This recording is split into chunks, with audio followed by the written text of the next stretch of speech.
چوتھی بات، ہم یہ سمجھتے ہیں کہ شاید معاشرے کی تکلیفوں کو برداشت کرنا اس کا کوئی اجر نہیں، ٹالریٹ کرنا، صبر کرنا، کسی مصیبت پہ، دکھ پہ، پریشانی پہ، کسی رشتہ دار کی زیادتی پہ، کسی رشتہ دار کے کسی غلط بیہیویئر پہ صبر کرنا.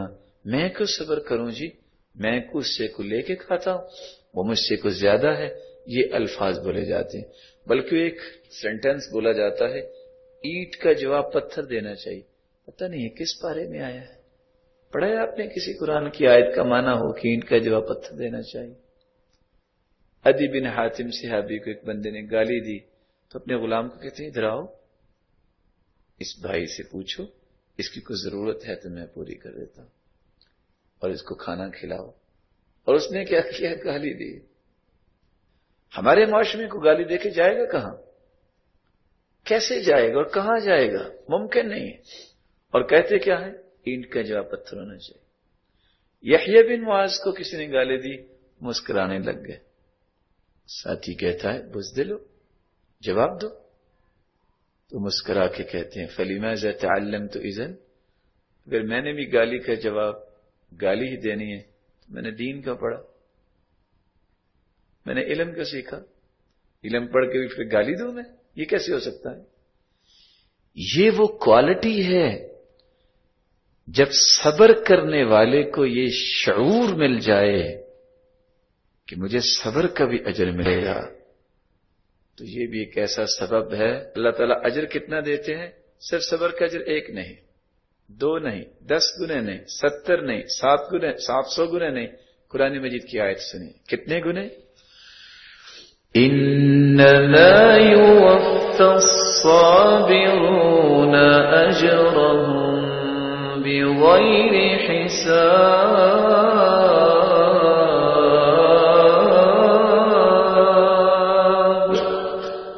بغیر حساب، انلمیٹڈ. صبر کرنے والوں کو بے حساب. اس کی ایک جھلک حدیث نے بیان کی ہے.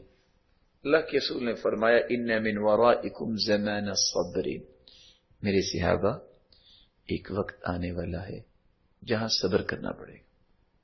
جو دین پہ کاربند ہوگا کالقابض علی الجمر، وہ ایسا ہوگا جیسے اس نے ہاتھ میں آگ کا انگارہ رکھا ہوا ہے. آگ کا انگارہ ہاتھ میں تو چین آتا ہے، کس کرب میں مبتلا ہوتا ہے. ایسا وقت آئے گا دین اتنا سستا ہو جائے گا. الاسلام بدأ غریبا وسيعود غریبا، اجنبی دین ہو جائے گا.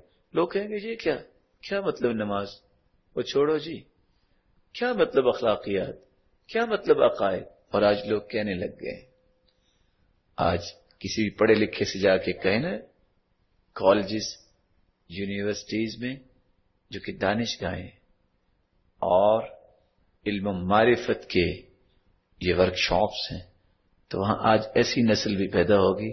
آپ کون ہیں، کہاں سے ہیں؟ جی میں ایکس مسلم ہوں. تم تو ترقی کرنے گئے تھے، تو ترقی ادھر کو کیسے ہوگی کہ آپ اسلام سے بیزار ہو گئے؟ کس وجہ سے؟ دین اجنبی ہو گیا. تھوڑے لوگوں سے دین شروع ہوا، ایک وقت آئے گا تھوڑے لوگ ہی رہ جائیں گے جن کو دین کی معرفت ہوگی، جن کو دین کی آشنائی ہوگی، جو دین کے ضابطے اور اصول اپنی زندگی کے اصول اور ضابطے بنائیں گے. اور آج دیکھ لیں آپ معاشرے میں گھوم کے، کبھی کبھی ہمیں تو یہ بات سنتے بھی شرم آتی ہے، کہتے تو ہم ہیں نہیں. اور لوگ کیا کہتے ہیں جب ہم دوسرے ممالک میں جاتے ہیں، کہتے ہیں باللہ علیک ايش عندکم، تم لوگوں کو کیا ہے؟ ہم اگر پوچھ لیں کہ کیا ہوا، کہتے ہیں آپ کے منسٹرز کو بھی اخلاص نہیں آتی، سورۃ اخلاص.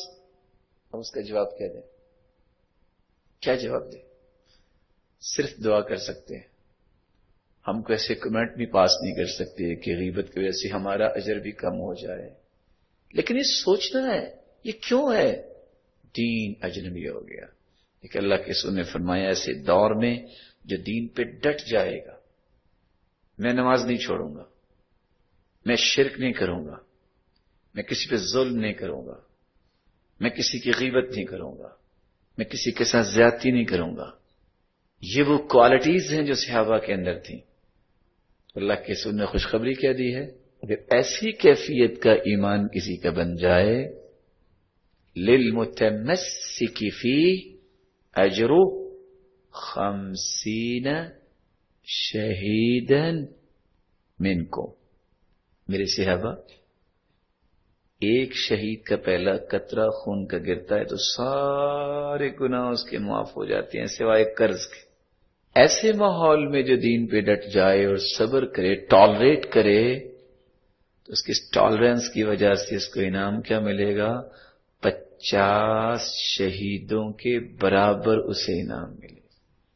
صحیح الجامع کی روایت ہے.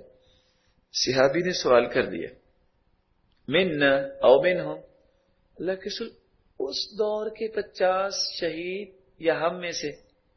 قال منکم، میرے صحابہ تم میں سے اگر کوئی 50 اللہ کی راہ میں جان دے دے، جتنا اجر اور مقام تمہیں ملے گا رب تعالیٰ اس انسان کو بھی اتنا اجر دیں گے جتنا صبر کے زمانے میں اس نے دین کو نہیں چھوڑا بلکہ ٹالریٹ کیا ہے.